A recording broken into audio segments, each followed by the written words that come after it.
We've made it through the elements. We're here in studio a day later, but safe and in one piece. Chris Presley, Kevin Bowen back. Another edition of Kevin's Corner. Chris has gutted it through an alleyway, lots of snow. I did it a little bit like late Monday night, early Tuesday morning, kind of like, I'm like, what the hell am I doing sort of thing? Like, is my job this important? Probably not. But here we are. We're back Wednesday morning. How you doing, man? I'm doing well. Yeah, like you said, feel bad for the listeners. Sorry it's a day late. You were Superman yesterday. You got in early because you're co-hosting the fan show all week. Right. Our early morning show, yeah. Yeah, so you were already here. I went out to shovel, and it was going to take about 2 to 3 hours, and helped a lot of cars spinning on my street yesterday, doing a lot of rocking and pushing. It's a mess out there, but the main streets are good, so thankful for that. And thinking about everybody around the country now. I mean, this is hitting every part of us. It was funny. I watched the Pacers game on Monday night, that'll make your eyes bleed watching the Miss Bunnies there. Yeah. And I look outside, and I'm like, you know what? All right, I've got to be up at, 3:30, 4 a.m. to go down and potentially brave the elements to drive in the morning. I'm like, let's go shovel right now. So I'm out there 9:45, and I decide then, at that point we had gotten, 5 or 6 inches? Mm-hmm. I'm like, this is where you attack the alley. The alley is going to be menacing at 3 a.m., 4 a.m., yeah, and I'm going to attack it right now. So I got out there, got, the car down the alley, ended up parking on the street, which the street is a relatively busy street, all things considered, here in Indianapolis. And I'm just like, I don't think I'll be, plowed in or anything like that. Right. Sure enough, I wasn't. And I'm only really about 2 turns away from one of the busier streets in the entire city of Indy. So I was like, as long as I can get there, somewhat clear sailing. So, like I said, thinking about everybody around the country without power, and certainly the freezing temperatures. And yeah, I saw at one point this week you could go from New Mexico up to Vermont, and that entire drive, if you were to make it, you would be within a winter storm advisory. Wow. That is wild. Yeah, I mean, I'm sure a lot of people have seen this. It was warmer in Anchorage, Alaska than it was in Dallas, Texas, which is just incredible. So, again, we're back, but again, it is just one day late. Sorry about that. We'll have Nyheim Hines on today's podcast. I think, in all seriousness, Chris, he might be, favorite player on this team. Just such an engaging, happy. He's doing what he loves. He shows that.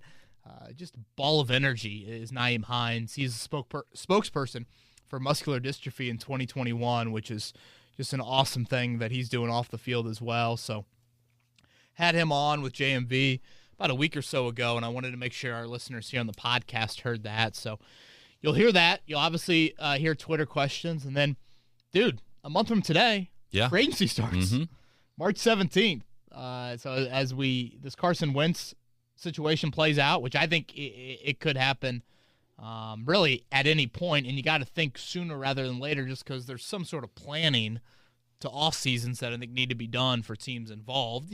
There's no hard deadline, right?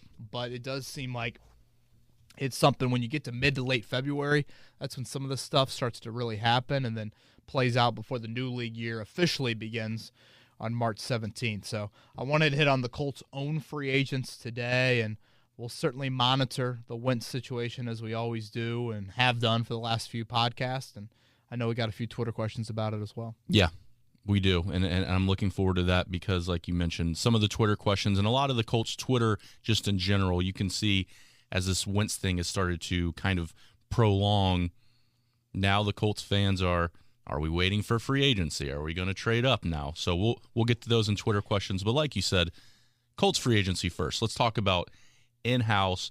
You rank them green, yellow, and red in terms of where you think we could possibly keep some of these free agents and where they fall from your opinion. Let's start off right away with green. And you go dark green to light green. Right, and this is, again, what I would do.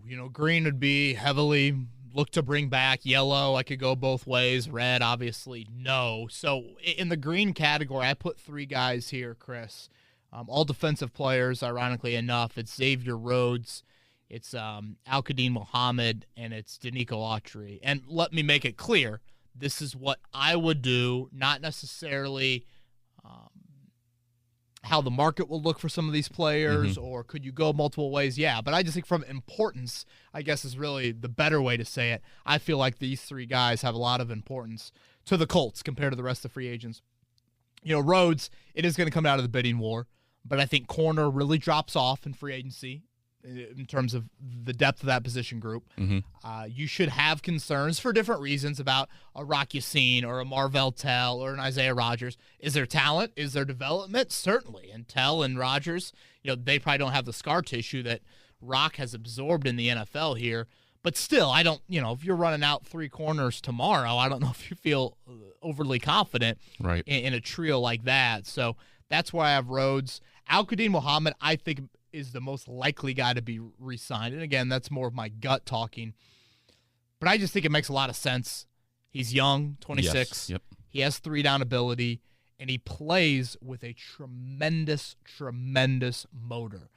And it's not a cliche for the Indianapolis Colts to be enamored with that. They are obsessed with that, especially on the defensive line. And I think Muhammad works like they want their guys to work. And honestly, he works probably like they wish some of their other young defensive linemen worked, if you catch my drift with that one. Yeah. So I think he makes a whole lot of sense there. And lastly, I got Autry in that green. Versatile and a little bit younger than Justin Houston. That's what I think played into him being up there. I could see it going both ways, but you go to three downs, you talk about versatility, how important that is on game day. That's why I've got Autry in this top group. Yeah, and I like that. As you mentioned, defensive side of the ball, especially with corner, you got to get there. I heard you on the morning show this week. Marvell Tell, we don't know what he has. Hopefully, the missing the season doesn't affect him too much, because I do think he has some potential. He's got a lot of traits that you like, for sure. Anyone else that you thought either should have been in green, or maybe Autry, Muhammad, Rhodes didn't deserve to be in green? And again, with Rhodes, if you're going to make me sit here right now and be like, do you think he's back? I'd probably say no, just because the factors we've laid out before in the podcast of familiar face in Jonathan Gannon, affordable, how hungry he is, those three don't necessarily check out as much as they did back in March. But as importance, I still think he's an important guy to bring back. No, looking at your list, like you mentioned, and you have it in parentheses if people want to go to 1075thefan.com. Obviously, this article is up with a ton of other articles that you've been doing this offseason. Muhammad, as you mentioned, 26 years old. That's one of the first things that stood out when you look at the fact that Rhodes is 31, Autry's 30, 26, as Chris Ballard mentioned, just the window starting to open. That's a guy that falls into that category. And I don't look at bringing back Al-Quadin Muhammad, Chris, as he is your unquestioned day one starter. Right. I mean, I think he could and honestly should, but when you're talking about guys that play on first and second down, we get so obsessed with Kamoko Ture, and rightfully so. There are a lot of traits you love, but let's not forget about who plays in the rundowns. The Colts were the second best run defense in the league last year. Your DNs play a part in that. They aren't maybe as dominant or as noticeable as Grover Stewart and DeForest Buckner, but let's not forget about them. So I think that's where Muhammad really comes into play as a guy that on the early downs, similar to Justin Houston. I don't want to discredit Justin Houston. Where I look at it from Houston's standpoint is I didn't feel like the consistent rush was there enough on third down. I worry about Father Time. Extremely durable last 2 years. I did not see that coming. He didn't miss a game the last 2 years. But he is 32. And just when does that, fall off? I see reasons to bring back Houston. And honestly, the biggest reason you probably bring back Houston is because Kamoko Ture and Ben Banogu haven't shown up to that level. So, that's a guy that I have in the yellow. Marlon Mack, I have atop the yellow list. If that market is not very high for him, I'm bringing back Marlon Mack, and I think you've got the funds. In no way am I saying 3 year and $21 million. I'm saying super incentive laden and 1 year, $5 million, or I don't know, maybe 2 for $8, 2 for $9, something like that. Just kind of ballpark in there. Yeah, that was the one. That was one of the bigger ones in this category of darker yellow to lighter yellow that stood out to me, and I was happy to see it because I'm a Marlon Mack fan. I think most Colts fans are. We understand that he might, as you said, get a bigger contract elsewhere, and good for him if he can. But if we can keep him here, him and Jonathan Taylor, I'm going to do it. Chris, I don't want to strike fear in fans, but what happened to Marlon Mack in the second quarter of the season opener in week 1? Mm-hmm. I mean, that could happen to Jonathan Taylor, Right. and it can happen obviously at any position. But running back, that stuff happens and tends to, be something that occurs a little bit more than others. So I think that is something as well, just to keep in mind about Mack. Even though you do like the depth, I mean Hines, but I like Hines in the role that he is in. I don't necessarily want Hines toting it for 22 times as a natural ball carrier there. T.Y. Hilton, T.J. Carey, I've got on the list as well. Honestly, if Xavier Rhodes does not come back, T.J. Carey probably goes all the way up to the green for me. Okay. Just because position flex and a veteran voice.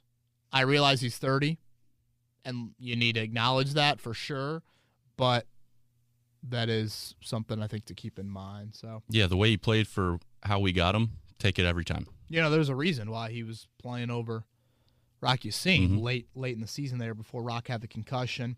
The other guys in the yellow, Joey Hunt. I know it's a name that probably some people don't even know if he was on this football team. He's not a Hunt brother that are loyal listeners to this podcast.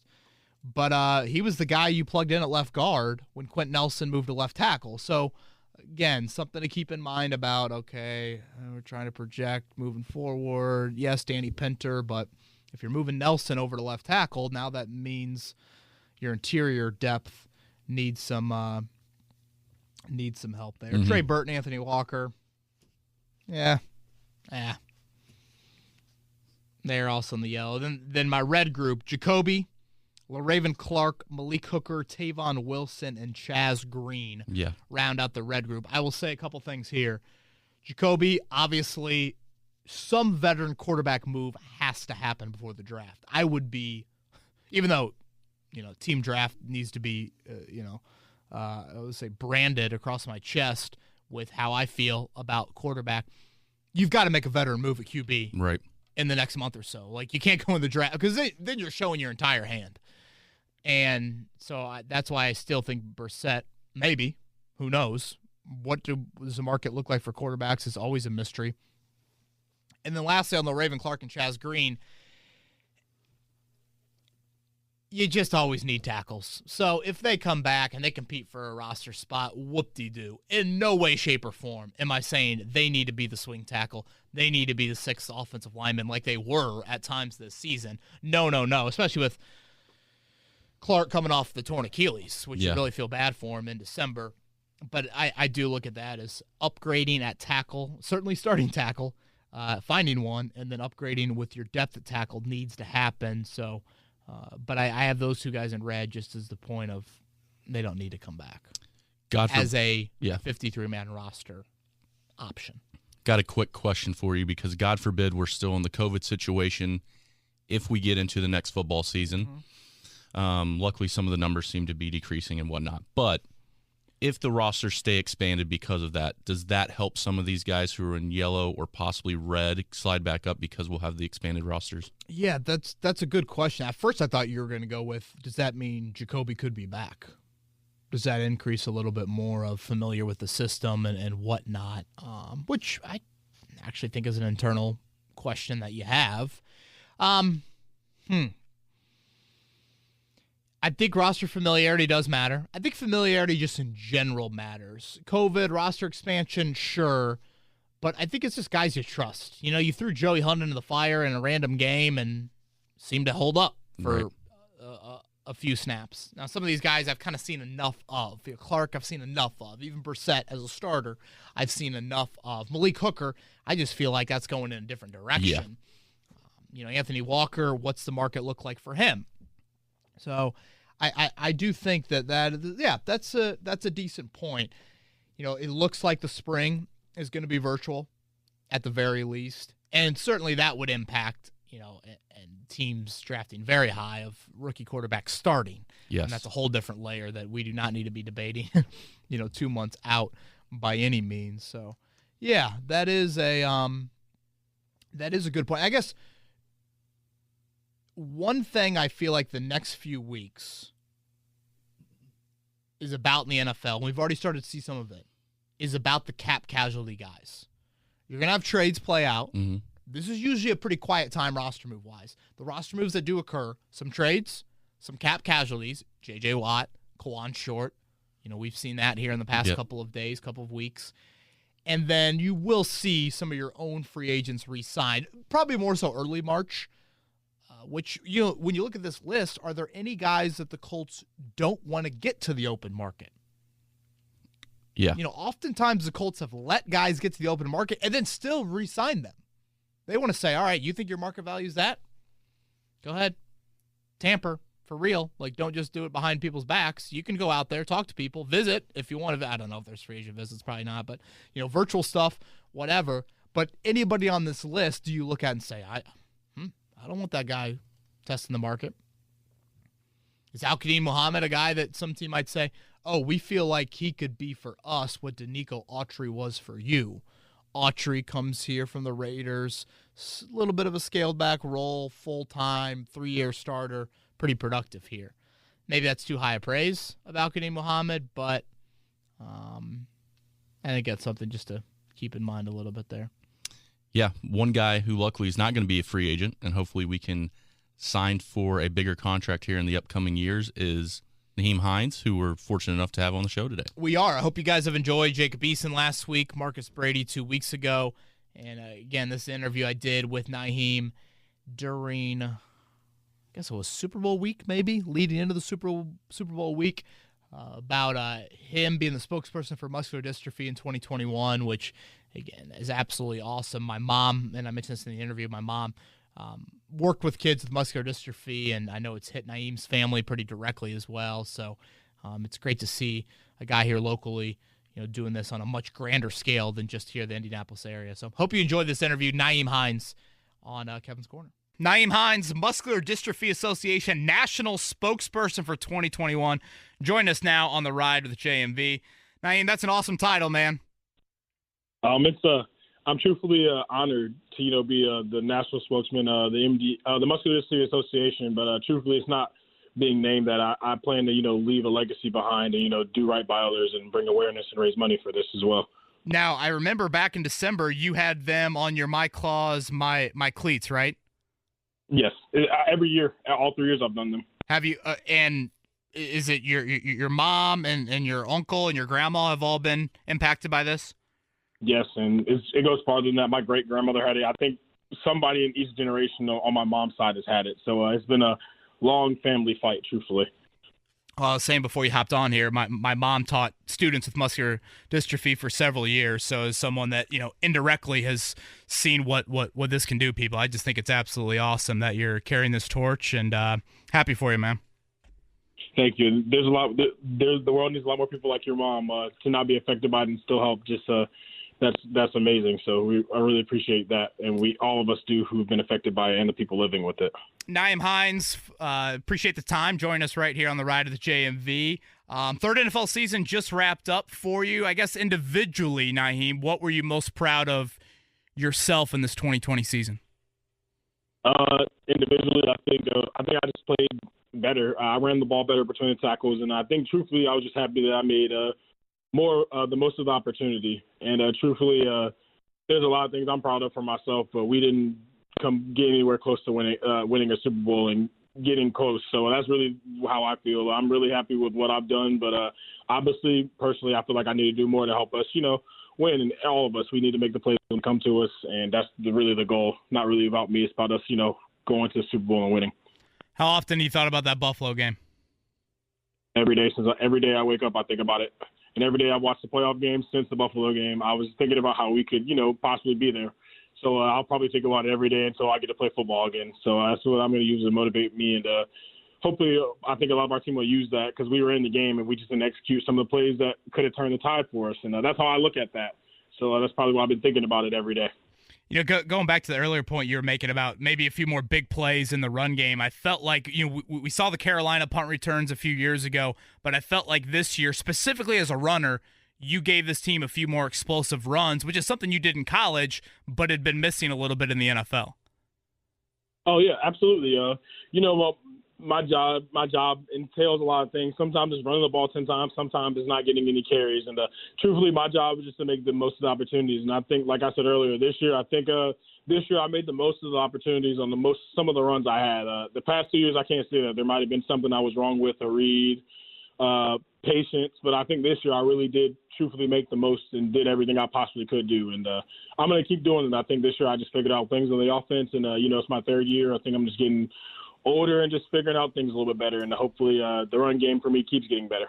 Nyheim Hines joining us on behalf of the Muscular Dystrophy Association, the spokesperson for 2021, Colts running back and wideout, I guess you could also call him. Paula wanted me to ask you how the Hedgehog's doing. Oh, the Hedgehog's well. I actually gave her to my masseuse's daughter on probably about 2 months ago, and it really was because I didn't want Shadow, but I realized that she probably be around more people. And from what I've heard, she's actually been better because she's with 5 people who are around her all the time, as opposed to me who leaves for 12 hours. So I think I think giving her away to my masseuse's daughter made her life a lot better and hopefully happier. Did you say the name is Shadow? Yes, Shadow, like as in Sonic's arch nemesis, is exactly why I named her Shadow. I absolutely love that. How often have you been to Bojangles since the offseason started? Oh, let's not talk about that because I'm still in Indiana. So I'll be going back home in about a couple weeks. I stayed here, just been working hard and getting some treatment and things. But I'll go home in about a month, and that's probably the first place I'm going to go when I get off of the plane. I was going to say, because you're a big, track trainer, aren't you? Once you get into the off-season workout. Yes, I do run a lot, so I don't eat as much Bojangles as I want to because I'm running so hard. But I promise you, before I start running really hard, I promise you I'm going to eat a lot of Bojangles. I would say the thing, and I've been talking throughout the show that I honestly think the Colts should give you a contract extension this offseason. I won't put that awkward conversation to you, but the fact that the fact that you haven't missed a game yet in the NFL, how much pride do you take in that?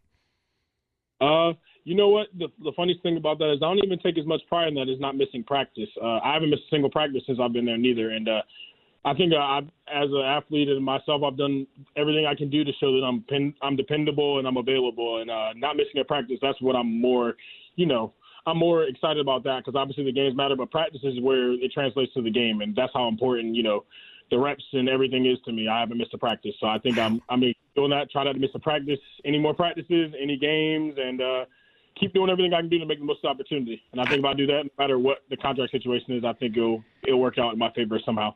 I didn't realize that. I mean, I was saying earlier, I don't feel like I've seen you on the injury report hardly at all in your 3 years, but I didn't realize you haven't missed a practice either. No, I practice every single day. Oh, my God. I missed the last OTA day, if you want to count that, my rookie year because I pulled my hamstring. But every practice the last 3 years I've been there and practiced. God, that is crazy impressive. Nyheim Hines joining us here on the Ride of the JMV. Obviously, big news a few weeks ago, Nyheim, with Philip Rivers deciding to hang it up. And you've known, or at least from afar, have seen Philip a whole lot over the past couple decades plus now. The fact that you were his leading receiver in his final season, is that something that'll resonate with you? That is pretty cool. Now thinking about it, he's one of my favorite players growing up, and I guess his last year I was his leading receiver. So I haven't really thought about that much, but that's really an honor. And truthfully for me, I'm honestly just honored to play with Philip Rivers.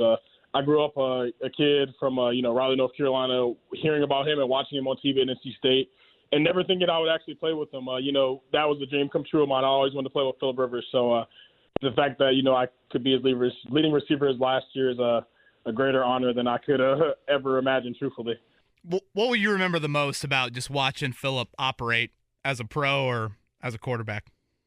What will I remember most? I will remember most probably how much Philip talks during the game and changes the play. Sometimes we don't know the play until 5 seconds is left on the play clock because Philip's getting us in the perfect play, and I'm just always going to think about his dialogue. Sometimes, it could be a snap. People are like, Nyheim, move out, or we're good. He's really just talking to you like it's not a football game. He's like, all right, guys, easy. Come on, guys. I think just his dialogue and his competitiveness is what I'm going to remember because there's not going to be a quarterback who talks on the field as much as Philip Rivers. I can promise you that. I've never seen anything like it. It's crazy to me. I felt like during that Buffalo playoff game, that play clock was down to like 2, 3, 1 every single play, and yet every single time, oh yeah, you guys are good. The ball snapped. Look, that's why we have 450 yards of offense. 17 got us in the right play a lot, and I'm going to miss that a lot. I'm just going to really miss the veteran leadership from him and how he really carried himself. It didn't matter if you were an undrafted free agent or you were T.Y. Hilton. You can go to Philip and ask him anything about how to become a better player and a better pro and a better person, and he would tell you about that. So he was a really great leader. I'm always going to remember that and cherish him for that. Before we let you go, Nyheim, got to ask you, what's next on the touchdown celebration list? Oh, my. I wasn't ready for that. That's the one question I haven't been ready for. I don't know.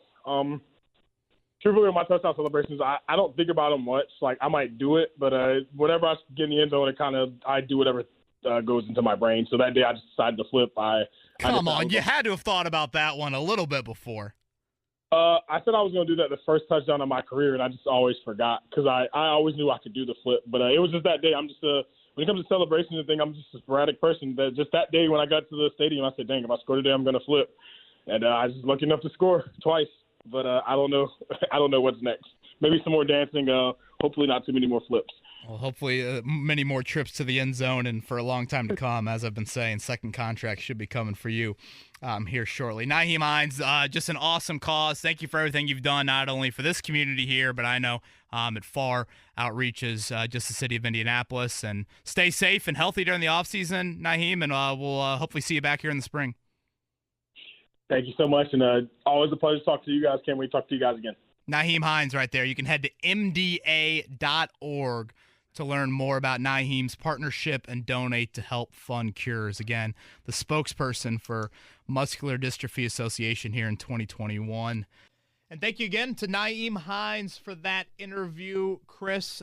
We talked a little hedgehog action there. Shadow the hedgehog. He loves his golf. Nyheim Hines, I know as well. And we mentioned it a few podcasts ago. I don't think it will happen just because of the position he plays. And you don't say this about a lot of guys at that position. He deserves a second contract here in Indianapolis, and I don't really debate it too much. Yeah. How about him saying he hasn't missed a practice? Yeah, I know. That was one of the big things that stood out to me in that interview. Practice, insert your Iverson clip here. I mean, what?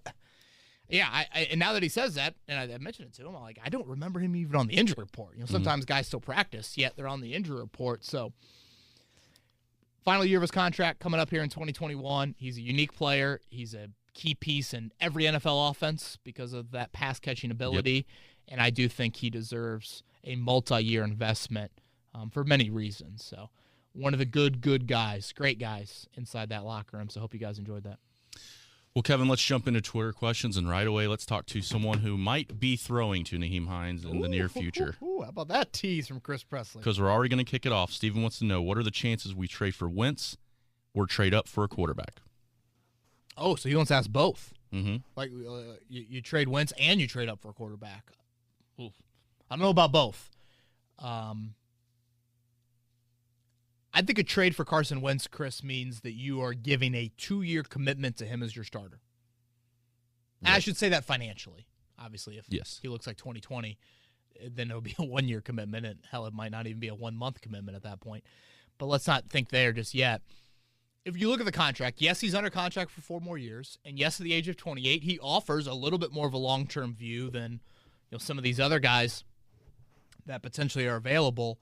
But really, from a guaranteed standpoint, I want to say it's like 2 years, $47 million for him. And we'll see if Derek Carr ever becomes available. I would say, Chris, that outside of Wentz and Carr, any move you make at quarterback this offseason would not impact the draft for me and deciding on a quarterback. Like Dalton, Winston, Trubisky, Foles. I mean, I don't know. Again, I'm saying realistic names here. Like, you draft one. If the right guy starts falling and whatnot, if the opportunity presents itself, boom, and whatever, you're going to eat I throw Sam Darnold into this group. Okay, so you're going to eat the 3rd-round pick. Like, that's fine. Okay. You make him. That's the problem with not the problem. It's just how the NFL calendar works. Free agency's a month and a half earlier than the draft, and when you're drafting 21, That plays into it as well. One thing on the Carson Wentz front, Chris, is this. I've been mentioning this on the morning show here the past couple days. It seems like there's a bit of a debate over just how attractive is the package the Colts have offered for Carson Wentz in Philly's eyes. Mm-hmm. And while we know Chris Ballard is really stringent on value and assigning value and not wavering from that value, I also think there's a debate of like, you've got belief to some degree in Carson Wentz. You've got to look Frank Reich in the eye and say, do you have enough belief?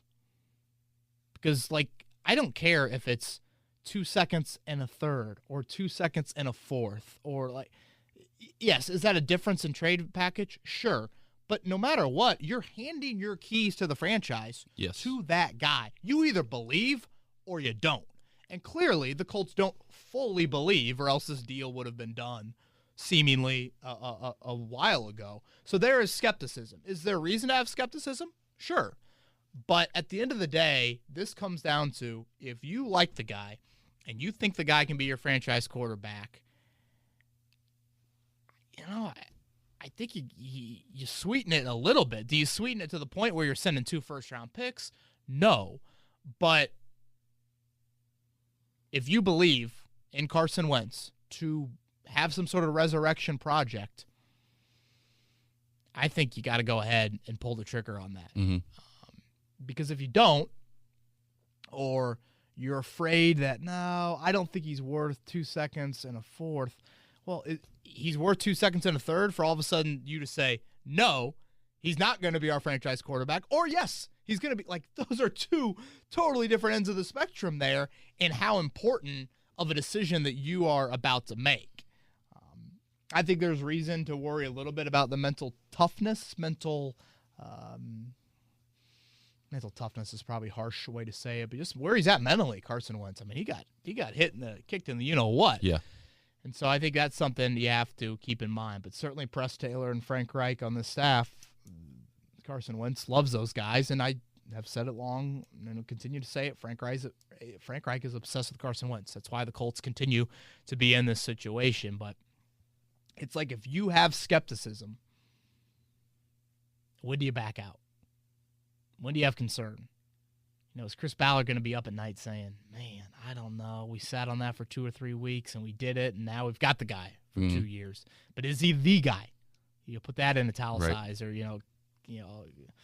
72 font or something like that there. So that's just as the Wentz thing plays out, I start to think about that more and more. And I know every quarterback you have in free agency in the draft, you are going to have internal debate. You are going to have indecision. You are going to have, skepticism about. And the same thing for the draft as well. I don't want to act like there's polished prospects that, boom, that's a no-brainer, especially when you're drafting 21. But when there's some scar tissue there and you're hesitant to go from a second round pick, 4th rounder to a second, 3rd rounder, is that telling you enough right then? Mm-hmm. Like, if you're debating that, shouldn't you be debating him playing the most important position for you? We'll continue to expand on that if you can. Brent's question, then why won't the Colts just offer their 1st-round pick to get the Wentz deal done with, considering Ballard typically offers 2 second-round picks on his normal trades for a first anyway? Well, I think for Chris, he looks at it as there is great appeal of that 1st-rounder, which is a no-brainer comment. But from a Colts standpoint, if you trade your 1st-round pick, correct me if I'm wrong, Chris, I think the last 1st-round pick you actually used was Quentin Nelson. Mm-hmm. In 2019, you traded out and drafted Rocky Scene. 2020, DeForest Buckner. Now you would be trading 2021, it seems like. So you rarely see teams don't have a 1st-round pick in 3 years, and that, comes back to the financial aspect of you have that 5th-year team option that is so attractive. It's affordable, all of that.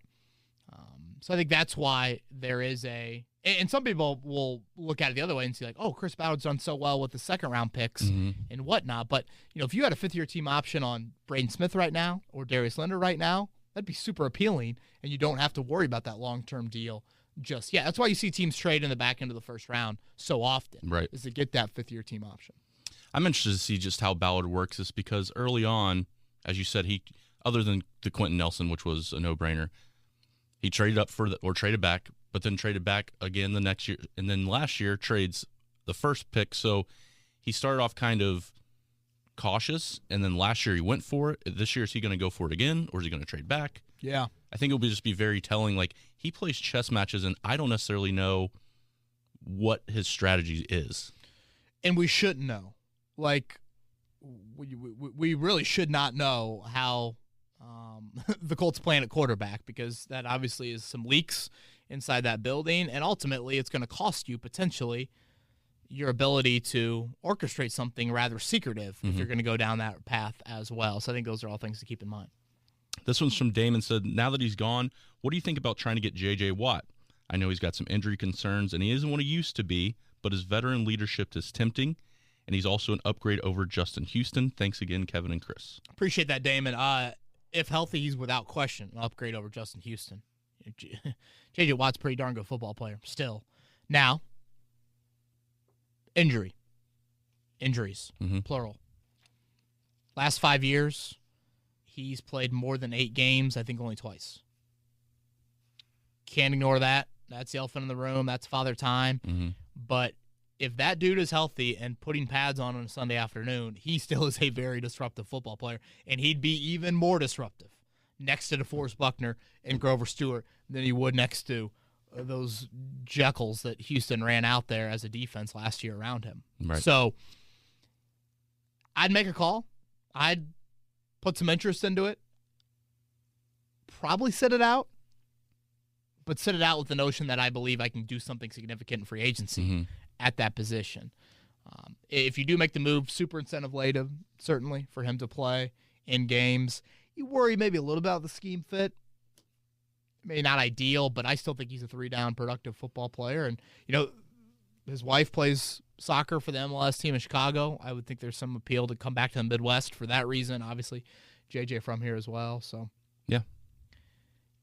You got to think, stick it to your former team in the division.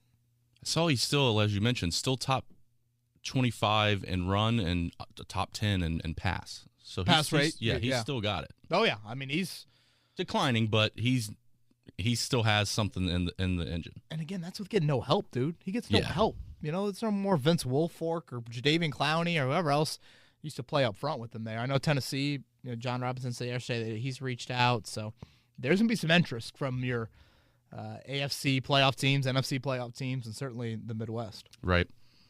All right, we got one from Matt involving the quarterback again. Says, I'm definitely pro trading up for a quarterback, but the more I think about it, the more I wouldn't mind Wentz, assuming the reports about his character aren't true.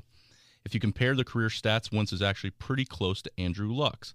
Also, if you specifically compare Luck's 2015 season with Wentz's 2020 season, they're very similar. Imagine if the Colts wanted to trade Luck after that year. Would we all be laughing about asking for 2 firsts like we're laughing about the Eagles? You could say that injuries and age are the difference, but Andrew had his fair share of injuries and eventually had major arm surgery too. He also was somewhat turnover prone through his career. Lastly, Luck's best year with Reich was when he was 29 years of age, which is the same age as Wentz. Long story short, the more I think about it, the more I would be okay with getting Wentz, assuming the compensation is fair, even though I would much prefer trading up in the draft. Matt, I appreciate the thought process with this, and you can certainly draw some parallels, similarities between the two. I'd say injury-wise, arm versus ACL, maybe you could draw that as well, but Andrew Luck never bottomed out like Carson Wentz bottomed out last year. Yeah. Andrew Luck was never the worst quarterback in the NFL. And the more you look at that 2020 season, Chris, it's scary. It's scary how bad Carson Wentz was. Circumstances around him were not great. That should be acknowledged. But that dude was pretty bad. Really bad. Awful. Horrible. And, the Colts just never – again, Luck never got there individually. Yes, did he have some turnover moments? Sure. But what happened when the Colts had Andrew Luck under center? They would go 11-5. Or at the worst, they'd finish 500. And, when your win percent, I don't know, I'm guessing here. I'm going to guess Luck's win percentage was probably like equates to like a 9 or 10 win season. I mean, that's your average, throughout your career. That's where you're at. I mean, that's a damn good floor for a quarterback. And this, I guess, kind of gets back to everything that I talk about where I'm so team draft with quarterback. That position, more than any other, can create margin for error elsewhere on your roster. You don't want to rely on that margin for error. You don't want to settle, become complacent with your roster, but it allows for it.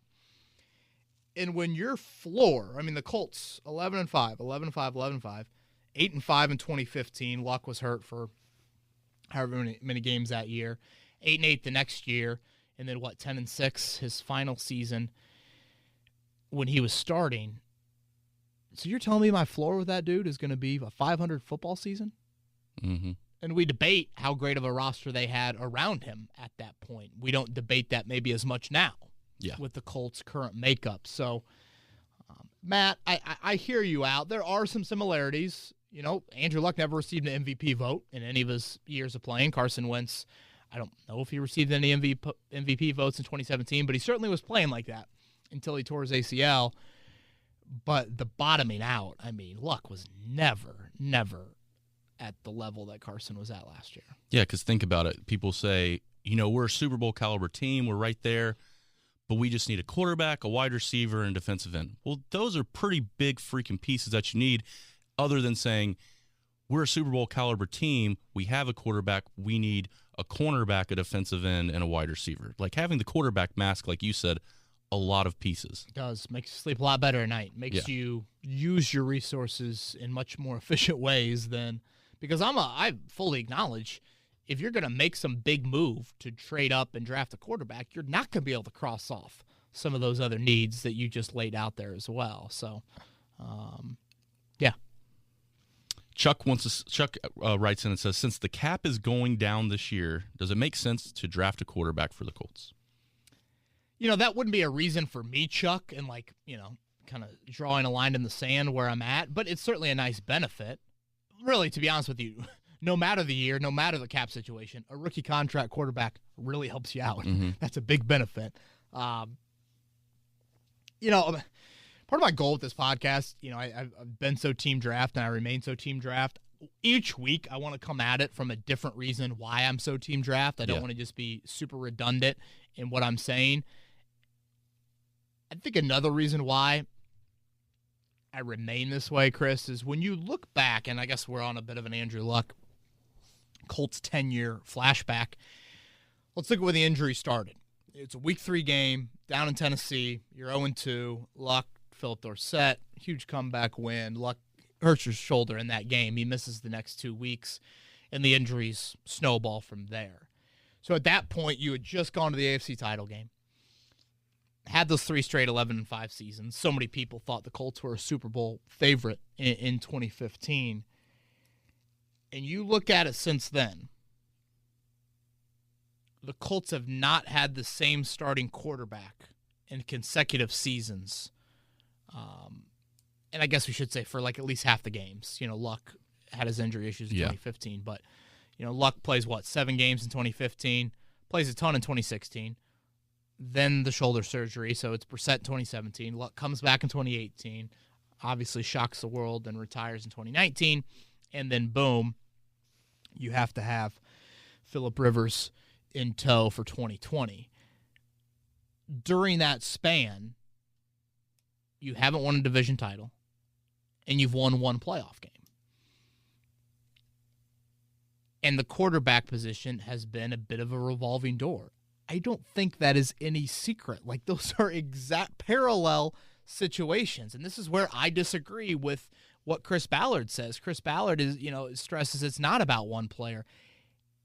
It's pretty darn close to it being about one player. Yes, ultimately, to get to that peak and to win in the playoffs, you need a good supporting cast.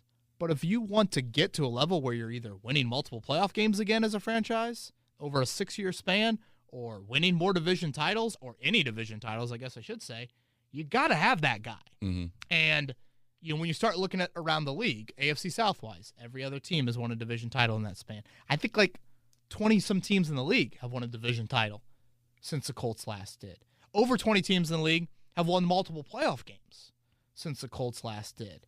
So I think these are just some things to keep in mind of if you're able to solidify that spot, provide continuity, provide high-level play, while it is extremely challenging to go and get that answer, if you have it, it allows for more sustaining, slight roster tweaking, not needing to overhaul at that important position, not being in the quarterback hell that you're currently in. Yeah.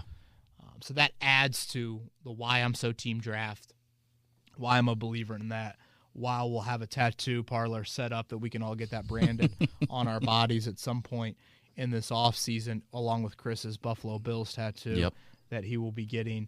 I think it's now moved from the toe to maybe the back, slightly lower back, get him out in the summer weather that hopefully will happen somewhat soon. So, yeah, Chuck, I guess I really have gone off on a little bit of a tangent there, but I just want to continue to add to the reasons why I'm such a firm believer. And I do feel like, I don't know about you, Chris, but I feel like, I don't know, maybe I'm just based on some of my colleagues, I do feel like the bandwagon is starting to grow a little bit more here. On drafting the quarterback, yeah. A little bit more. I think people were a little afraid of that. And, the Carson Wentz trade will happen Wednesday night, and that'll be out the window for now. But you guys have heard my thoughts on Wentz. But, yeah. Valid points. Question from Tim. Ballard stated that the window is just now cracking on the prime of this team. Says, for me, that would suggest that we draft a quarterback. Rookie contract allows for signing a left tackle, maybe Trent Williams, or a pass rusher, maybe Carl Lawson. Something along those lines. A quarterback rookie contract has to be awfully appealing, in my opinion. What are your thoughts? Thanks. Love the podcast. Waiting for your own show on The Fan, Kevin. Oh, boy. Appreciate that, Tim. Thank you. I will Venmo you the burner account money here shortly. You and me both. Certainly hoping for that, but happy to be co-hosting from 7 to 10 the next couple weeks. Boy, that's a pretty good chunk of the offseason right there, Chris, isn't it? Trent Williams and Carl Lawson, if you're able to pull that off. Mm-hmm. You got to go back to Irsay's comments that I've tried to mention that, yes, he says veteran vision, but then he also throws in that caveat of that multiple Super Bowls within a decade. Ballard has never gone there publicly. But how much is that smoke screens? Right. Just always something to keep in mind. Ballard is very honest and very candid about a lot of things. He's never going to be honest and candid about that position this time of the year. He's just not. So I think those are things to keep in mind. Boy, wow, if you were able to get, I'm not even saying Trent Williams because that's a huge deal, but if you're able to get some reliable left tackle in free agency, come back and get a Carl Lawson, you do alleviate a whole lot of stress on that rookie quarterback. Yes, you do. Early on. Now, you really hope that rookie QB, because, when you look at some of these guys, Chris, you got to acknowledge Trey Lance, people call him such a fascinating prospect. It's because he's barely played games, let alone against great competition. Mm-hmm. And he's young. I think he barely is 20 years old. You look at Zach Wilson, look at that schedule. I mean, BYU played a bunch of homecoming games this year. They played anyone who would take them, really. Right. Yeah, I don't mean to make light of it. Obviously the pandemic killed them from an independent standpoint and who they were able to play, but that's just where things were for them as a program, and unfortunately Zach Wilson didn't really get it tested out against a lot of high-level defenses. So that's where you get into you don't even have the same sort of backgrounds as, certainly Justin Fields, who played at very high level in playoff games, one of the best conferences in college football. Mac Jones, not a lot of game film, but man, you talk about the challenge he saw every day in practice, let alone on Saturdays as well. Trevor Lawrence, we don't even need to get into, but that is something. And I know we're not there yet, and I'm probably getting way, way too much ahead of things and letting my personal bias come in on that comment, but I did want to mention that, Tim. Yeah, and that's why I liked when you had Marlon Mack at the top of your yellow category, because rookie quarterback could also heavily depend on a two-headed monster in the backfield. That's another good point as well. Yeah, walking in and having Jonathan Taylor, maybe Marlon Mack, Nyheim Hines, Jordan Wilkins. Yeah. And, yes, we can debate the left tackle's not there. Still got three pretty good offensive linemen, really good offensive linemen, and Nelson, Kelly, Smith. Let's stick with Nelson. Question from John. It says, sliding Quentin to left tackle makes financial sense as he would be the highest paid lineman anyway. Drafting a guard would be easier. You could get him in a lower round and much less expensive. And such, going after that end rusher at 21 makes more sense. Furthermore, getting a placeholder a la Fitzpatrick puts the Colts in the mix in 21 and lets the Colts make an educational opinion on Eason. What are your thoughts on that? Interesting, John. Drafting a guard would be easier. I don't even know if you got to draft a guard. I mean, don't you have Danny Pinter in there? And we had Stephen Holder on the Fan Morning Show today, and Stephen wrote an article, great research and getting these big-time O-line guys' opinions on moving Nelson to left tackle. They all were pretty against it. It's similar to the Jeff Saturday article I wrote a few weeks ago. Saturday talked about the opportunity cost was the term he kept on using there. So I don't know. I guess how much does it play into, Chris, what you have at guard versus what you have at tackle? How much should that play into your decision with Nelson at left tackle? I don't think it should play in too much, but it is just a layer to that situation. Boy, I mean, Fitzpatrick would allow for you say the educated opinion. I don't know if that's a Harvard reference, but I do think Ryan Fitzpatrick would do well for Jacob Eason, certainly, just as another veteran there. I don't love it. At the end of the day, Ryan Fitzpatrick is still about 30 games under 500 starting quarterback. Like, there's water finds its level, regression to the mean, insert your phrase here. He's fun to watch. Great red zone quarterback channel, entertaining, but 16-game starter. No. But I couldn't agree more, John. From a financial standpoint, if you're able to move Quentin Nelson to left tackle, that greatly, greatly helps you out moving forward. Yeah. Because I think Nelson will be the highest paid offensive lineman in the ever. league. Yeah. Like, ever. Yes. If he could start at left guard, left tackle, they could put him at fullback. Like, he will be, and that's just my opinion, but I do believe that's the type of contract he will garner. Probably not this offseason, but next. Realm of possibility of moving Braden Smith to left tackle? I saw the whole Eric Fisher reference from Kansas City, how he's right tackle to left tackle. And Chris mentioned, and there's a story I think put up on the Fan last week, it's like a right-handed golfer learning how to play left-handed. I just don't think it's as seamless. And now who starts at right tackle? I mean, you're back there with that as well. I think left tackle and right tackle don't have as big of a gap, right-handed or left-handed quarterback, as it used to. So I hear you. Don't love it. This one's from Pat. He says, after Rivers retired, there was a general sentiment that the Colts must have a plan at quarterback, and it was just a matter of if they can execute it. Where do you see Ballard's plan right now? Out the window or top secret? Oh, top secret, baby. Yep. Top secret, man. Chris Ballard is, leaks. What's the quote about leaks or something? Sink ships and, all Loose that. lips sink ships. Yeah, that's it. That's a Ballard quote he's got plastered. He wants the whole organization to hear that, and I mean that. And you know what, Chris?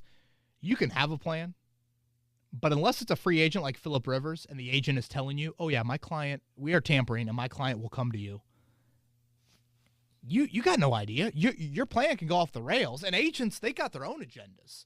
Yeah, that's a slippery slope to play with teams. Right. But you're trying to drive up some interest. You want your client to get a little bit more money, whatnot there. So that is why we love the offseason. The Colts in their room right now have 30-some plans.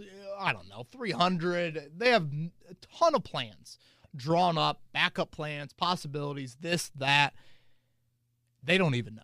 You just don't truly know. There's 31 other teams competing for it. Players have got different sort of mindsets, agents as well, and that doesn't even get into the draft, which is the ultimate crapshoot and the ultimate unknown, and why we freaking love it on Kevin's Corner, and all of you eat it up. Like, we all do it because it's such a fascinating unknown time, and the opportunity to get better as a franchise and potentially get the Colts as a short list in the 2020s as teams that are going to be here and they're staying here.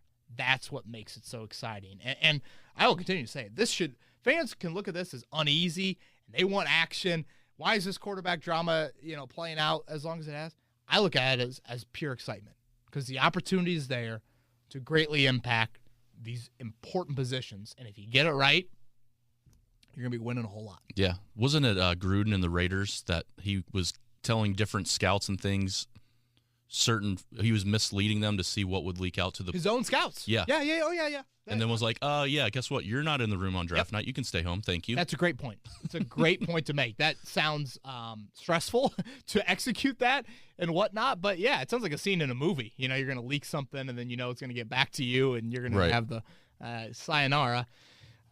But, yeah, that's part of the NFL, baby. Mm-hmm. And we see all week on Twitter, all the sources. Ladies and gentlemen, the only person with sources is Kevin Bowen, so hit him up because he has all of them. All right, this is from Mitchell. Why does it seem like a lot of people hate the idea of drafting or moving up and drafting a quarterback? If you think about it, someone like Fields, Wilson, or Lance are just as risky as Wentz without the huge salary hit. I'm confused why people don't like the idea. I know a rookie winning the Super Bowl isn't likely. I just want a future guy and not another Band-Aid. Thanks, Kev. Well, I think Mitchell brings up the point I just made. I think there are people, and maybe I'm judging by my mentions, but I do feel like people are coming around. And it really amazes me why people are so against it. It's just, I'm getting ready to write an article about debating Carson Wentz, Sam Darnold, and Mitchell Trubisky. Yeah. I'd rather clean Rosie's, diapers for whatever, 6 straight months. It's just... Can we get past 1 year of missing the playoffs, 7-9, for the potential of a decade-long run? Yeah. And no, it's difficult. But I also think you got to have some trust in Chris Ballard and Frank Reich, and that can be looked at in 2 ways. Some people say, I have trust in Chris Ballard and Frank Reich if they go out and get Wentz, or they don't trade up for a quarterback because, they are in those positions of authority for a reason, blah, blah, blah. You can have trust there. I look at my trust in them in a different route. 5 quarterbacks potentially in the first 15, 20 picks. There's some talent at that position. These guys, their ability to maneuver, Frank Reich's ability to develop a quarterback, you give him that talent, that's where I look at the trust in them, because I don't think it's, ludicrous to say from a quarterback standpoint, the actions of Chris Ballard maybe aren't as aggressive as some others around the league. And so that's where, and it gets back into the stuff we were talking about on last week's podcast when we recapped a lot of what Ballard said about the functional quarterback. And, you hear that, and you hear those phrases, and I'm like, gosh, I feel like Mac Jones is staring me in the eyes right now. Yeah, Mitchell, welcome aboard. This one's from James. Speaking of Rosie's diapers, oh gosh, says, please thank Maddie and Rosie on our behalf for generously giving up some of their time with you for you to be able to continue doing the podcast. Well, thank you, James. This is my job, so it is part of the old 9 to 5. But yes, my job certainly takes me away from the family at different hours, and Maddie's support is really unlike anything other. So thank you for that. Happy anniversary to Maddie Bowen as well. Our anniversary yesterday. I was going to say happy anniversary. Thank you. We were thinking the whole time selfishly about, thank the Lord this wasn't the weather in 2019 when we got married here in Indianapolis. It was actually beautiful, 50 degrees on that February 16th day. So thank you, weather people.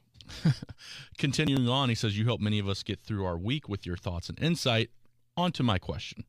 I see many Colts fans and writers with hot takes about how important the pass rush was for the Bucs' victory in the Super Bowl. I have a much different take. I feel the Chiefs' offensive failures just makes Ballard's point for him. You have a good O-line that can't be about one guy. Mahomes, without question, is an amazing quarterback, but with backup tackles, he ran for his life over 500 yards, like we mentioned last podcast, more than both quarterbacks had combined the whole night in passing, 477 yards. With that insane stat, it feels like finding Costanzo's heir has to be a top priority. We can't have another quarterback career destroyed like Luck. Am I off my rocker here? Thanks for making the offseason a little easier. Yeah, no problem, James. I will relay that message. Okay, a lot of things jump out to me there, Chris. Let me see if I can go in somewhat order. I do think you're a little bit off your rocker, to be honest with you. Luck's career destroyed. A lot of reasons. Drop back, quarterback throughout that rookie season. Stubborn quarterback. He tells Mike Sanford, his Stanford offensive coordinator, I want to get hit in the first 5 plays of a game because I feel like I'm into the game. That's why you love Andrew Luck as a football player. That's why part of why he's probably retired at the age that he is. And having said that, that Colts offensive line in 2012 was, Mike McGlynn, Samson Satele, Seth Olson, Winston Justice. I mean, I don't know if I'd let them, be Rosie's bodyguard walking into St. Luke daycare. Like, geez. So this whole Chiefs thing really bothers me. The Chiefs' offensive failure, it was one game without their 2 starting tackles. That is going to happen to anybody in the NFL without their starting tackles. And, let's not think for 1 second the Chiefs did not invest in their starting tackles. Eric Fisher, the number 1 overall pick. The year before, Mitchell Schwartz, 2nd-round pick, and he's been an all-pro. Mm-hmm. It's not like the Chiefs have got undrafted you and undrafted me starting at offensive tackle here. Unfortunately, injuries arose. Depth at offensive tackle clearly is an issue. So, let's not. I know that's kind of the quick hot take. What's the Super Bowl takeaway you have? To me, I think a big Super Bowl takeaway is you need some good edge rushers. Those help out as well. And the Chiefs' stubbornness in not helping those tackles, I thought, was a big issue in that game as well. But I do disagree with let's not fall into the rookie quarterback destroyed. Nelson, Kelly, Glowinski, Smith should make you sleep a whole lot better than the aforementioned offensive line I rolled out there in 2012. Yeah. This next one comes from Patrick. Which of the possible free agent wideouts would you want the Colts to approach while still being financially fiscal enough to address cornerback, edge rusher, and even left tackle if we don't address that in the draft? I like that phrase, financially fiscal. I do. I think that's something that Ballard is a big fan of. And the second-tier wideouts, I asked Stephen Holder today when we had him on, is there a position Chris Ballard thinks less of than wide receiver? That's not some major knock. I don't want to, but I just think that's kind of his philosophy, and I think it's true. And Stephen, I think, agreed with me. So second-tier wideouts, Chris, Corey Davis. We've seen the Colts, kind of. Yeah. Let's see if we can get that first-round talent to get back there. And I've mentioned the name Josh Reynolds before from the Rams. Will Fuller, I don't know, injuries kind of worry me, but that seems to be those are the second-tier guys of not Kenny Galladay, not Juju, not Allen Robinson. So, those are some names. I would be good with Robinson just because I'm okay with paying. But again, I know that that's not really how Ballard looks at it. I would say as far as wideouts, those would be a couple names, Patrick, that I would think of. I'd have to look at the list a little bit more deep with that. And then, of course, what you do with Hilton is going to have a domino effect on that. All right, another question. I believe this is a different Patrick. Says, I don't see Ballard putting the team in position to win a Super Bowl next year, potentially ever. Jeez. Buffalo and Kansas City are going to be good for a long time, and we will never be able to win those kind of big games regardless who he goes with at quarterback. This seems like more of an arms race than I've ever seen. I feel like it's even if they replace the missing pieces, they just won't have enough talent to stop Kansas City or Buffalo literally for years. Let me ask you this. When do you think the Colts will win a Super Bowl? Boy, Patrick ain't holding back there, No. Chris. Is he snowed in? That's some fire and brimstone right there. When do you think the Colts will win a Super Bowl, Patrick? Future's bet, baby. If I knew that, man, I would not be in this studio right now wearing a winter hat that my brother used to wear 30-some years ago. All caps, half the hit on QB. Right. If you do that, you're going to be in that breath. I honestly believe that. I think it's just absurd to say that Chris Ballard is not going to be able to get that done. And yes, are there answers that need to be found? Certainly, without a doubt. But, Kansas City and Buffalo, they've got to continue to make sure this run lasts a long time as well. They're in good position, better position than the Colts right now. Right. But the Colts can get into that position. It's not going to be easy, but they can get into it. So, Patrick, I'm not potentially ever. Yeah, next year. No, I don't think the Colts will win a Super Bowl, but I do think they can get there while also acknowledging it's going to take a lot of work. Yeah, and I've mentioned it before. I have a friend up in Buffalo who texted me yesterday, and he said, I feel like the Colts are in the same position we were before we drafted Josh Allen. Yeah, I think it's fair. So if you get your quarterback, we're in the arms race. Right. Like, we're back in it too. And you're in it, and then you tweak. Buffalo, they make a huge move for Stephon Diggs. Then it's okay. Now you got to figure out, all right, what exactly do we need to look like to get over that next hurdle? And Buffalo still feels that way, obviously, after falling short. This next one's from Dad Talks, who appreciates everything that you do for the podcast because he really enjoys it a lot. Thank you. Appreciate that. Said he does feel like every time a trade about Darius Leonard comes up, though, we're always trading him, or at least 90% of the time. Are you more a fan of Leonard or having a player that we have no clue will perform at his level? Just curious. Again, thanks for the content. Well, Chris, let me start here. I can't say we've gotten too many Darius Leonard trade debate questions. I feel like the only ones I've ever heard of on the pod is like you're trading him for the first or second overall pick, and I guess I'm fine with doing that. Let me make it abundantly clear: Darius Leonard is a Hall of Famer. Like, I don't want to mince words at all. He also plays linebacker, and that's the reality. And I just don't view, and I trust Chris Ballard's drafting of linebackers as well. That plays into some of it. When you're asking me, would you trade Darius Leonard for the number 1 or number 2 overall pick? Yeah, I'm probably going to do that. I don't know if that comes out of, I'm saying that 90% of the time. No, I think that's an outlandish statement, to be honest with you. It comes down to this: generational quarterback or generational linebacker. I'll take the risk. I'll take the risk and try and find that quarterback. So that's how I look at it. Well, you said we don't get a lot of these questions. We got one from Colton. Oh, gosh. About Leonard? Yep, says it would never happen, but would you trade Nelson and Leonard for Mahomes? So would you trade your generational guard and linebacker for a generational quarterback? Yes. Yeah, I would do that. I would. 95% of the time. Yeah, boy, start it up. Yeah, I would do it, and I would do it very quickly, and I wouldn't even think whatever about it. Yeah, guys, it's Patrick Mahomes. It's quarterback. I'm sorry. Like, Quentin Nelson and Darius Leonard are great, great football players, Hall of Famers. It's also a left guard and a will linebacker. Like, you hate to say, can anyone name Tampa Bay's left guard in the Super Bowl? It's we can all name the quarterback. It just, that position to me, it matters, and I say it matters in like the boldest neon.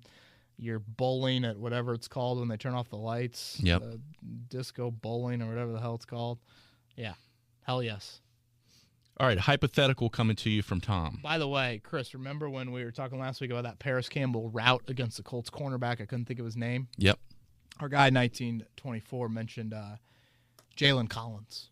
Okay. Remember that name? I do not. Former Falcon, starting the Super Bowl. He came here. Everyone thought he'd do something, and instead he just got burned in training camp a lot. Well. Wanted to slide that in there. No, appreciate it because you asked. You said someone tweet yep. at me. All right, hypothetical from Tom. You get 10 minutes, one-on-one interview with a truth serum injection to Chris Ballard. Oh, boy. What's your very first question? And then I'll mention the second after you answer that part. Okay, so I'm with Ballard? Yep.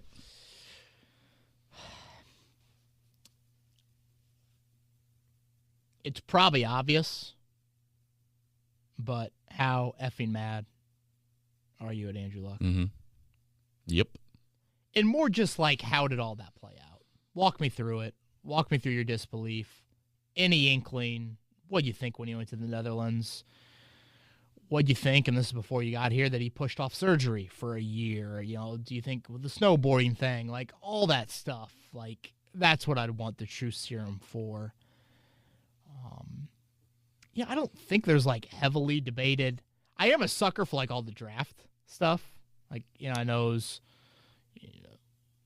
Was there ever thought, if Montez Sweat checks out medically, do you take him and not trade back for Rock Yassin? Did you ever think about standing pat at 13 and maybe trading up instead of trading that for DeForest Buckner? Like all that stuff I think would be fascinating as well. But, yeah, sorry to cop out, but it'd probably be Luck. All right, so Ballard leaves the room. Now it's Frank Wright. What are you asking him? Oh, gosh. It'd probably be pretty similar. Maybe the Vinatieri thing. Mm-hmm. Do you regret it? Why'd you do it? Do you ever really think about benching him? Those sorts of thoughts.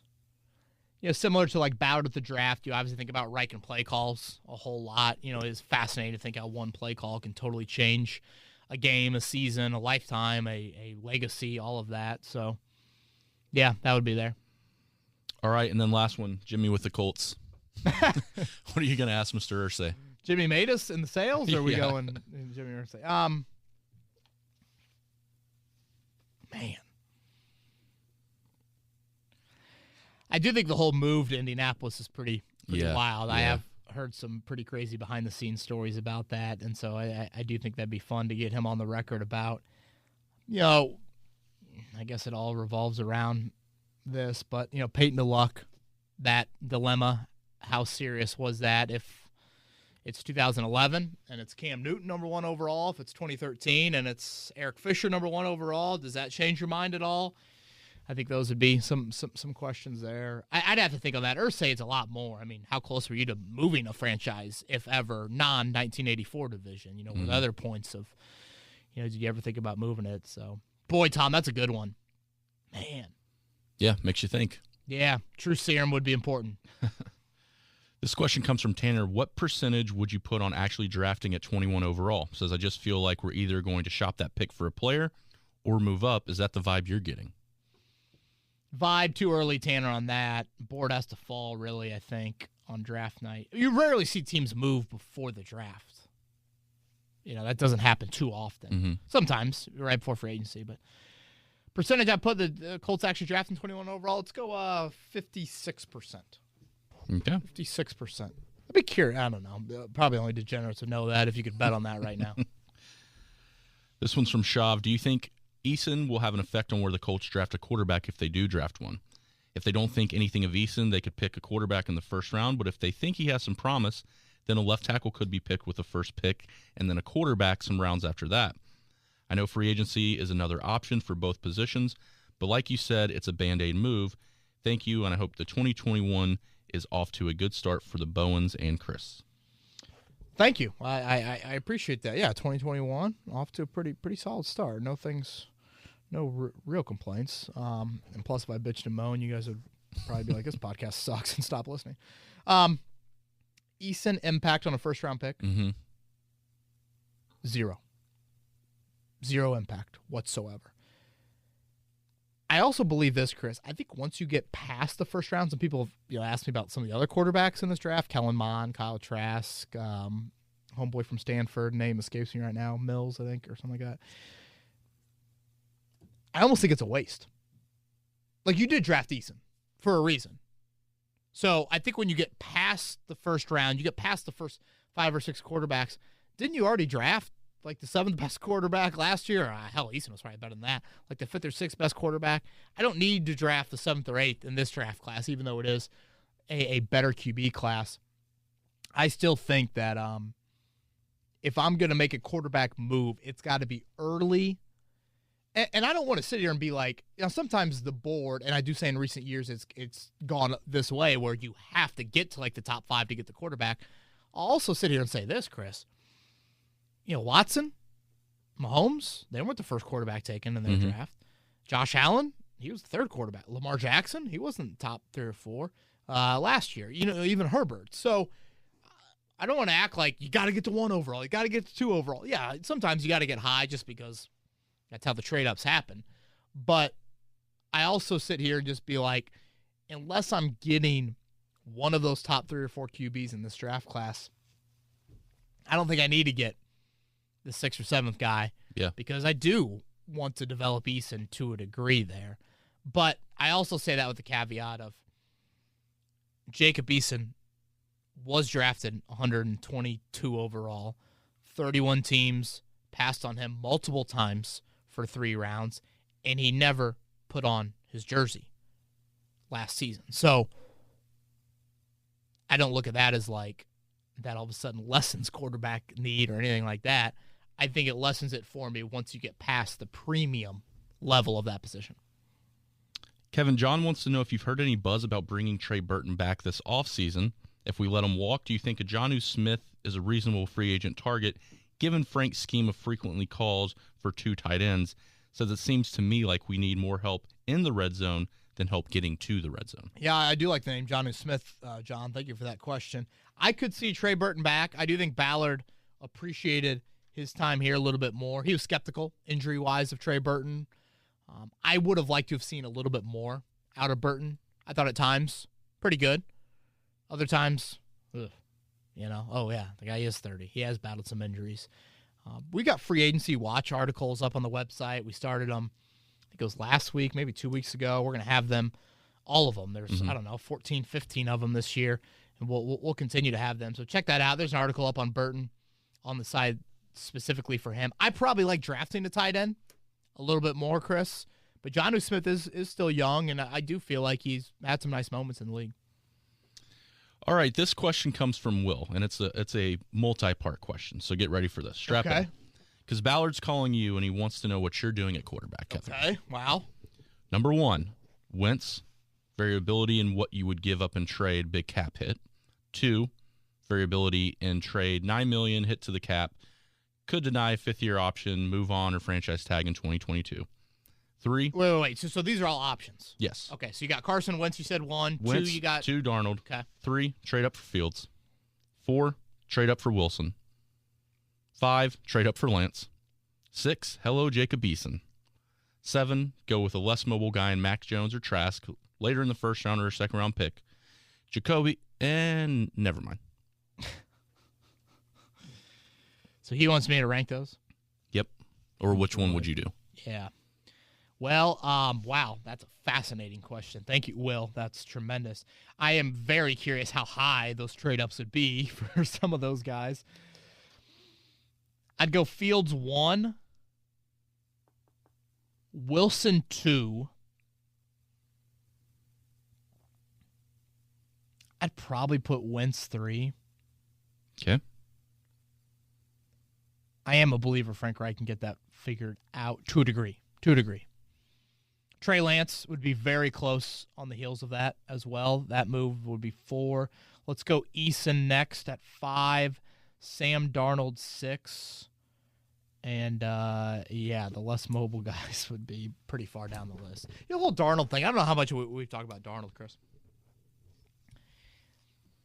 That dude's been pretty bad. Yeah, I was going to say, what's there to really talk about?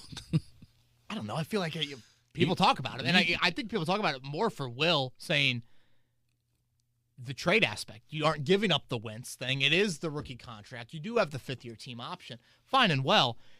Sam Darnold has never played one meaningful game in the NFL past Thanksgiving. Mm-hmm. Like, the Jets have been effing terrible. Terrible. Charles Barkley inserted. Like, what? The dude sees ghosts on Monday Night Football. What the hell is he going to see when his team's down 7 in the first round of the playoffs and they're on the road and the crowd's roaring on 3rd down? Right. I'm sorry. It's just, he's been a bottom 5 quarterback for a large chunk of his NFL career. And yes, has there been dysfunction around him? Yeah.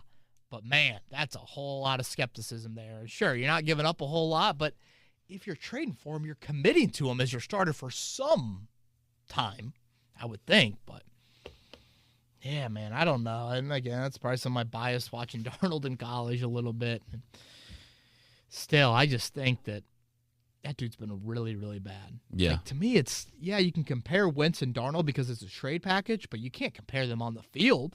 And Wentz looked broken last year, but when he's been put together, he's looking far better than homeboy Sammy.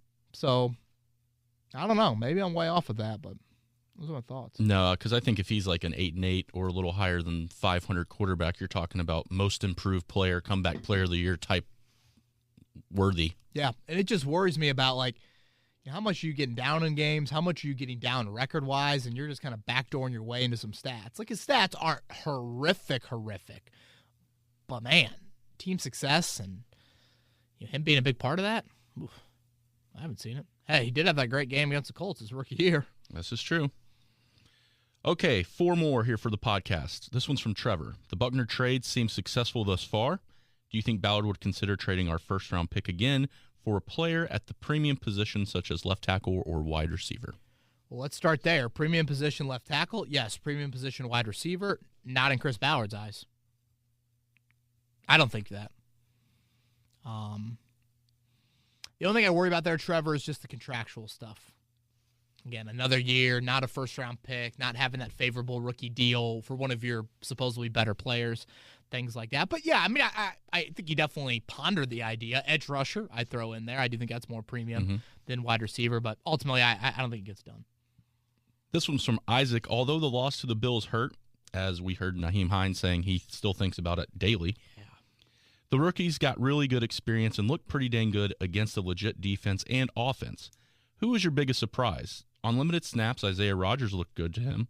Also, just want to thank you for all the work and all the such interactive podcasts that you have that entertains him through work, especially with COVID. Your Colts content is top of the line.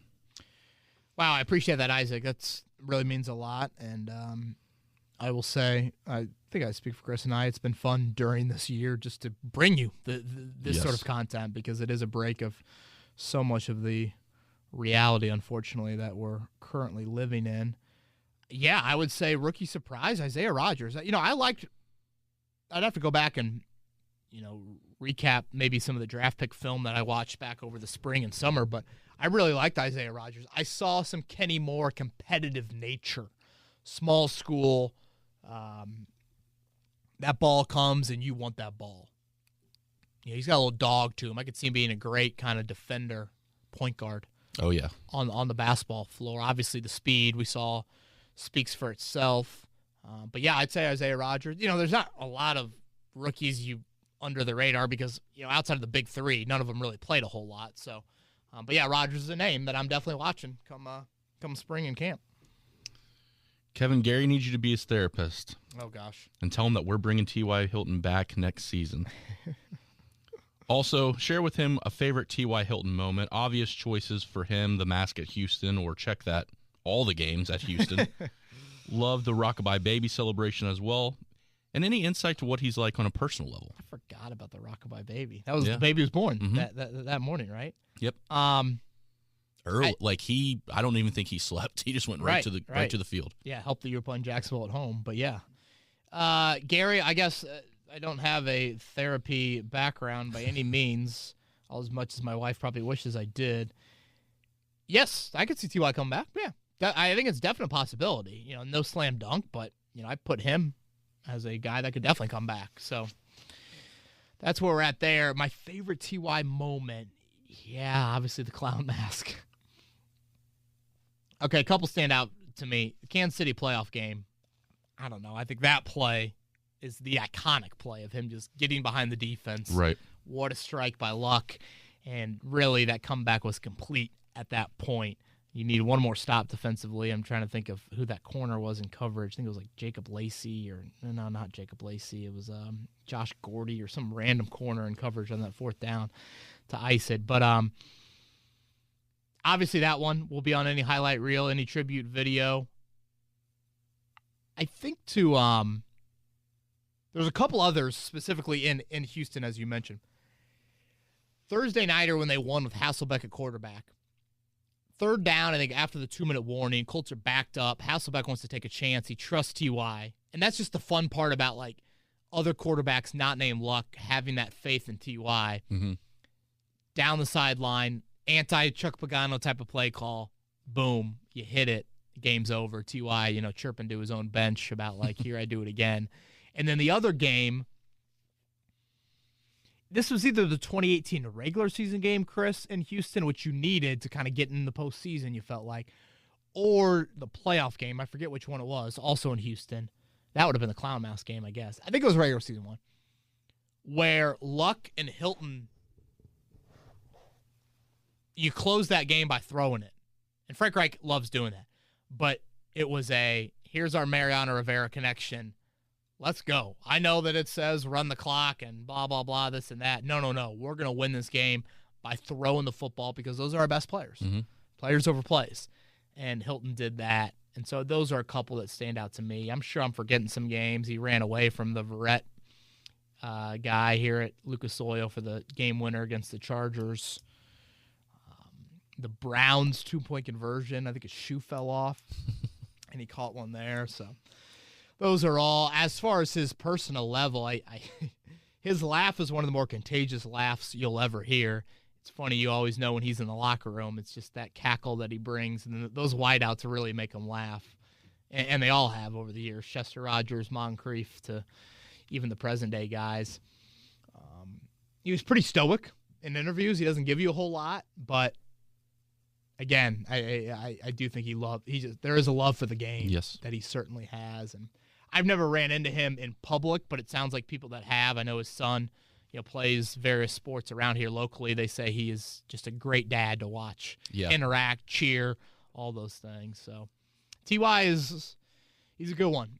And that matters, Gary, in all of this, playing out and whatnot. Yeah, the only time I've been around him personally is he did run a youth football camp. Yeah. At was it LN or something? LC? At North Central, I think, maybe. Okay. It was either LN or North Central. Anyway, there's a lot of people, basketball-wise, football-wise, that run camps and might just show up. Right. They're just there because their name's on it. They're getting a fee. T.Y.'s out there throwing passes, catching touchdowns. He was living it up like a kid. Like, he loves football. He loves the interaction, and it was so cool to see a professional athlete at his caliber, because at the time, this is when he was really shooting up in his prime. How many people can say I was throwing to the number one receiver for the Colts when they were winning 11 games a year? Leading the league in receiving in 2016. Chris, I think there's every franchise wants this. It's difficult to achieve, but I think there's a real work ethic. Peyton touched on this during his Hall of Fame stuff a few weeks ago. Marvin's work ethic leading to Reggie's work ethic, leading to T.Y. Yes, there's an element that all of them internally had to have some of that, but I do think there is a respect that all three of them had for the one above them, and it's real. And, I see it every day in practice. T.Y. has probably never taken a special team snap in his life. I'm talking covering kicks here in the NFL. But that dude's out there during special teams drills, just working. And subtle stuff. Like by himself, running routes against air, not catching balls necessarily, but just working out on his break, working on how do I make things deceptively look like the same routes. And if this is it for T.Y., we'll appreciate him on a podcast because he deserves that. Yeah. Last question comes from Drew. Do you ever get tired of Colts Twitter? All of these wild theories about different quarterbacks and people asking you about them, and ironically, people asking you if you're tired of seeing them. Some of this stuff is just insane. Never. Seriously, never. You guys have heard me use this phrase. Embrace fandom. Yep. Embrace it, baby. I love it. It's just I absolutely love it. I'm psycho. I'm crazy. My brother-in-law texted me last night, Tiger 2013 Players Championships on the Golf Channel. I'm a loser. I want to watch that. That's me. I love Tiger. So I can't get enough of it, to be honest with you. And I've told this before, and I tell this to, students that I've talked to at classes or, teaching a class at IU or whatnot. I look at every follower on Twitter, Chris, every person that listens to this podcast, every person that clicks on the website. I might not know you directly, but in a way, without you, I don't have a job. We don't have a job. Mm-hmm. And I mean that. So that's why we're so interactive, because I do want you to feel like you have a say in it, that you can, play a part in this as well. But I love passionate people. I love fans. I love rowdy environments, big atmospheres. That's why we love sports. Yeah. It's unscripted. It's stuff that you just, makes your body feel some stuff that maybe you don't feel on a normal 9-to-5 basis. So, and even if this wasn't your job, Kevin, you would have a Colts podcast. Yeah. You love sports enough that even if you weren't getting paid to talk about the Colts, you would still like to talk about the Colts. I like talk and certainly listen. I listen to so many various podcasts as well. Golf, Notre Dame, obviously other podcasts about football, whatnot. Yeah, you are probably right. Before I worked at this radio station, I would call into this radio station. That is just me. Can't get enough of it. I will say this, Drew. I do find it interesting when people DM me have you heard this? What do you think we'll get? If I know, and if I'm going to publicly say it, I'm going to say it on this podcast. I'm going to tweet it. I'm going to write it in a story. It is one of those things where it's like, folks, I'm not probably going to tell you something that someone has told me to say off the record.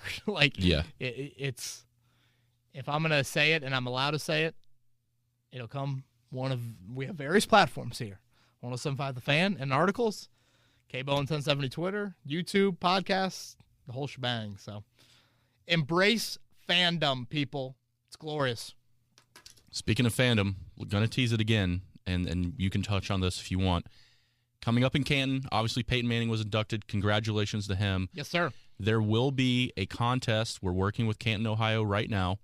There will be a contest on 1075thefan.com here in the coming weeks. I will announce it on the podcast when it is live, where you can go, sign up. We're getting a 4-pack of tickets, stay, travel over to Canton. It's going to be about a $7,000 value. Woo! We're looking to have hopefully meet and greets, send you over there. I mean, we're asking for a lot, but they're probably going to give us a lot, and so it's going to be a very nice package. I'll tell you when tickets go on sale, I believe March 5th. And this is what, first week of August, right? Yes, August, I want to say 8th. Okay. I think 5th through 8th. So there will be some more details once we get it up on the website. I'm just teasing it right now. Not everything has been solidified, but we are very, very close to having that all finished and finalized, and it's going to be awesome. And hopefully on this podcast we can have either Edge or Peyton for an interview. And that's the thing, man. It's a 2-for-1er. You got Edge and Peyton going in. I was fortunate enough a few years ago, Chris, to go to Canton for the Marvin Harrison, Tony Dungy year. And first off, Canton is in town. I'm probably not going to, 11 months out of the year. But to see it that weekend, special. Mm-hmm. I've never been to Cooperstown, Springfield, Mass., but I hear that from people that have been to those places, just what the towns do for the Hall of Fames, and certainly on those weekends. There's a parade, there's a gold jacket ceremony inside the Canton Civic Center, which I believe is just right there downtown. And it's fun. I mean, there's just some street parties and just, you're going to have people there from other teams, obviously, going to support their Hall of Famers as well. So a really, really fun weekend. Obviously, being in the stadium, hearing those speeches, that will be incredible as well. But that's an awesome package. The drive isn't too bad for those here locally. I want to say it's 5 hours, nothing too bad at all. And obviously, hopefully we'll get people coming in from all over that'll think about that. So we'll definitely keep you posted on the details and whatnot. Anything else, man? No, that just about does it. Thank you to Nyheim Hines. Appreciate that. Hope you guys liked that interview as well. We are less than a month away from free agency.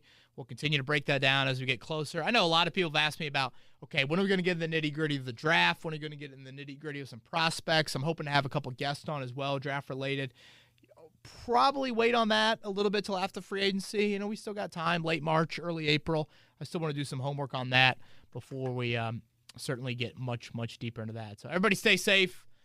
Have a great weekend. We'll be back next week on Kevin's Corner.